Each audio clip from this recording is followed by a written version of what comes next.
মার্কিন president Donald ট্রাম্পকে বর্ণবাদী, নারী বিদ্বেষী এবং ইসলাম বিদ্বেষী বলে অভিহিত করেছেন লন্ডনের মেয়র সাদিক খান।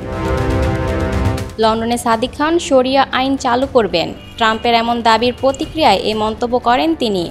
খবর CNN-এর।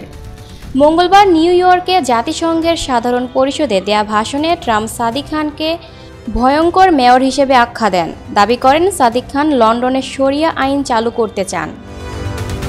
লন্ডনের প্রথম মুসলিম এই মেয়র প্রথম সাংবাদিকদের বলেন, মানুষ ভাবছে যে এই মুসলিম মেয়রের মধ্যে কি আছে যিনি একটি উদার, বহু সাংস্কৃতিক, প্রগতিশীল এবং সফল শহর পরিচালনা করেন। এর অর্থ হলো প্রেসিডেন্ট ট্রাম্প সবসময় আমাকে নিয়ে ভাবছেন।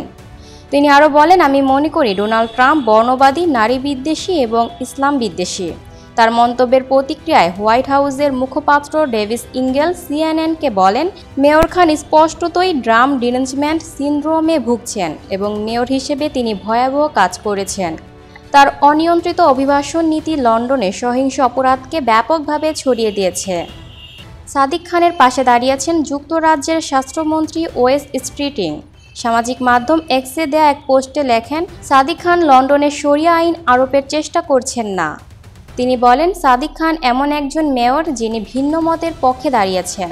আমাদের পরিবহন, বায়ু, রাস্তাঘাট, নিরাপত্তা, আমাদের পছন্দ এবং সুযোগ উন্নত করার দিকে মনোনিবেশ করেছেন। তিনি আমাদের মেয়র বলে আমি গর্বিত।